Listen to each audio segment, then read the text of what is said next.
السلام عليكم داوديا maanta waxaan ka hadli doonaa daadashada timaha fadlan haddaad halkan ku cusub tahay subscribe saar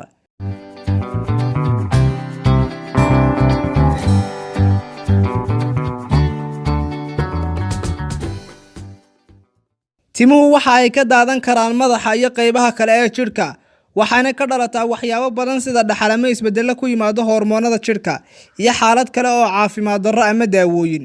timuhu waxa ay ka daadan karaan qof kasta oo bini'aadam ah waxaana aad ugu badan tahay ragga bidaartu waa nooc ka mid ah daadashada timaha waxaana lagu qeexaa marka timuhu ay ka daataan si xad dhaaf ah madaxa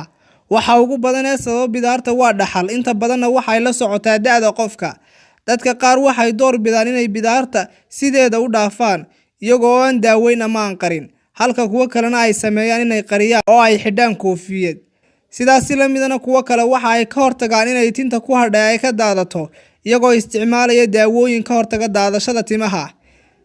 inta aad isku dayin inaad la tacaasho daadashada timaha waxa wanaagsan inaad ogaato waxa sababay sidaa darteed la tasho dhakhtar timuhu marka ay daadanayaan waxay u soo muuqdaan qaabo kala duwan waxaana ku xidhan tahay waxa sababa sidoo kale daadashada timaha waxa ay noqon kartaa mid si tartiib u bilaamata iyo mid hal mar bilaamata sidoo kale daadashada timuhu waxa ay noqon karaan kuwa ku meel gaar ah ama mid joogto ah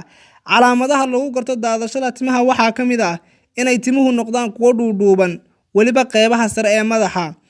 qaab wareegsan oo ay tintu u lunto si lama filaan oo ay tintu u lunto ama tinta jirka oo dhan inay daadato waxyaabaha sababa daadashada timaha waxa kamid ah inaad ka dhaxasho reerkaada waxa ugu badan ee sababa daadashada timaha waa dhaxalka waxaana inta badan la socotaa da'da qofka waxaana ku bilaamataa inay tintu noqoto mid dhuudhuuban isbedel ku yimaado hormoonada iyo xaalado kale oo la xiriira caafimaad darro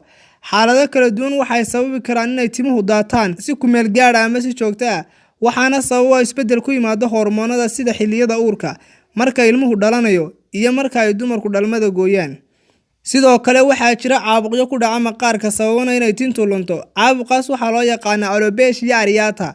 daawooyinka qaar kamid ah waxa ay sababaan inay tintu daadato daawooyinkaas waxaa kamid ah daawooyinka loo qaato kansarka kuwa lagu yareeyo caabuqa kala goysada iyo daawooyinka lagu daweeyo xanuunada wadnaha